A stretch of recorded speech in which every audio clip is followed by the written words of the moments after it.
Hi friends, ಇವತ್ತು ಹಬ್ಬ ಇರೋದ್ರಿಂದ ಬೆಳಿಗ್ಗೆಯಿಂದನೇ ವ್ಲಾಗ್ನ ಸ್ಟಾರ್ಟ್ ಮಾಡಿದ್ದೀನಿ. ನಾನು ಇರೋಷ್ಟರಲ್ಲಿ ಅಮ್ಮ ಎದ್ದು ಆಲ್ರೆಡಿ ವ್ಲಾಗ್ನ ಸಾರಿಸಿ ಗುಡಿಸಿ ರಂಗೋಲಿ ಎಲ್ಲ ಹಾಕ್ಬಿಟ್ಟಿದ್ರು. ಪುಟ್ ಮೇಡಮ್ ಕೂಡ ಎದ್ದು ಆಟನ ಶುರು ಮಾಡ್ಕೊಂಬಿಟ್ಟಿದ್ರು ಆಲ್ರೆಡಿ. ಹಾಯ್, ಏನೋ ಕೆಲಸ ಮಾಡೋಕ್ಕೆ ಎದ್ದಿರೋದು ಬಂಗಾರಿ ಬಂಗಾರಿ. ಇನ್ನು ಫೈನಲಿ ಮೋಕ್ಷಿತ ಈ ರೀತಿ ರೆಡಿಯಾಗಿದ್ದಾಳೆ ನೋಡಿ. ನಾವು ತಲೆಗೆ ಸ್ನಾನ ಮಾಡಿ ಈ ಥರ ಟವಲೆಲ್ಲ ಕಟ್ಕೋತೀವಲ್ಲ, ಅದನ್ನ ನೋಡ್ಬಿಟ್ಟು ಇವಳು ನನಗೂ ಕಟ್ಟು ಅಂತ ಕಟ್ಟಿಸ್ಕೊಂಡಿರೋದು ನೋಡಿ. ಇನ್ನು ನಾನು ಜನನಿ ಸ್ನಾನ ಮಾಡಿದ್ರೆ ಮುಗೀತು. ನಮ್ಮ ಮೋಕ್ಷಿತಿಂದ ಆಲ್ರೆಡಿ ಎಲ್ಲ ರೆಡಿ ಆಗಿಬಿಟ್ಟಿದೆ ಫುಲ್ಲು. ಹೇಗೆ ಕಾಣಿಸ್ತಾ ಇದೆಯಾ ಬೆಳಿಗ್ಗೆ ತಿಂಡಿಗೆ ಅಂತ ಉಪ್ಪಿಟ್ಟನ್ನ ಮಾಡಿದ್ದೆ. ಹಾಗೆ ಸ್ವೀಟ್ ಏನಾದರೂ ಇರಲಿ ಅಂತ ಕೇಸರಿ ಭಾತನ ಕುಡಿದೇ ಮಾಡಿದ್ದೆ. ಇವತ್ತು ಹಬ್ಬ ಅಲ್ವಾ, ಆದ್ದರಿಂದ ಕೇಸರಿ ಭಾತನ ಕೂಡ ಮಾಡಿದ್ದೆ.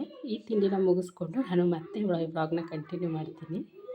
ಹಾಗೆ ಪ್ರತಿ ವರ್ಷದ ಥರ ಈ ವರ್ಷ ಕೂಡ ಹಾರೆ ಗುದ್ಲೆಲ್ಲ ಇಟ್ಟು ಪೂಜೆ ಮಾಡಿದ್ವಿ. ಅಂದರೆ ನೇಗಿಲನ್ನ ಇಡ್ತಾ ಇದ್ವಿ. ನೇಗಿಲನ್ನ ಇಡೋಕ್ಕಾಗಲಿಲ್ಲ, ಏನೋ ರಿಪೇರಿ ಇತ್ತು ಅಂತ ಅಪ್ಪ ಬರೀ ಇಷ್ಟ ಇಟ್ಟು ಪೂಜೆ ಮಾಡಿದ್ದು ವೀಡಿಯೋ ಮಾಡೋಕ್ಕಾಗಲಿಲ್ಲ. ನನ್ನ ಮಗಳು ಎದ್ಬಿಟ್ಲು ಅಂತ ಅಷ್ಟರಲ್ಲಿ ಹೊರಟೋದೆ.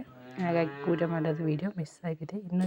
ಇನ್ನು ಚಿಕನ್ನ ತಂದು ನಾವು ಮನೇಲೇ ಕಟ್ ಮಾಡ್ಕೋತೀವಿ. ನಮ್ಮಪ್ಪ ಆಲ್ರೆಡಿ ಕಟ್ ಮಾಡಿ ಇಟ್ಟಿದ್ರು. ಅದರಲ್ಲಿ ನನ್ನ ಮಗಳು ಕಬಾಬ್ ಬೇಕು ಅಂತ ಕೇಳ್ತಾ ಇಲ್ಲ ಅಂತೇಳಿ ಸ್ವಲ್ಪ ಕಬಾಬ್ಗೆ ಅಂತ ಎತ್ತಿಟ್ಕೋತಿದ್ದೆ ನಾನು.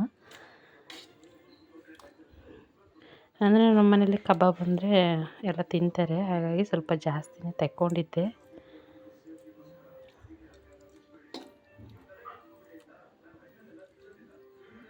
ನನ್ನ ಮಗಳು ಸಾಂಬಾರಾದ್ರೂ ತಿನ್ನಲ್ಲ, ಕಬಾಬ್ ಆದರೆ ತಿಂತಾಳೆ ನೋಡಿ. ಇಷ್ಟು ಎತ್ತಿಟ್ಕೊಂಡಿದ್ದೀನಿ ನಾನು ಕಬಾಬಿಗೆ ಅಂತ ಹೇಳಿ. ನಾನೊಂದು ಕಡೆ ಕಬಾಬ್ನ ಮಾಡ್ತಾಯಿದ್ದೆ. ಅಂದರೆ ಈ ಕಬಾಬಿಗೆ ಕಡಲೆ ಹಿಟ್ಟನ್ನ ಯೂಸ್ ಮಾಡಿದ್ದೆ. ಇದು ರೆಸಿಪಿ ವೀಡಿಯೋ ಮಾಡೋಕ್ಕಾಗಲಿಲ್ಲ, ನೈಟ್ ಟೈಮ್ ಆಗಿರೋದ್ರಿಂದ. ಮಕ್ಕಳೆಲ್ಲ ಗಡ್ಡೆ ಅಂತಿದ್ರು. ಇನ್ನೊಂದು ಕಡೆ ನಮ್ಮಮ್ಮ ಸಾಂಬಾರನ್ನ ಮಾಡ್ತಾಯಿದ್ರು. Sambar almost already ಆಗಿತ್ತೆ.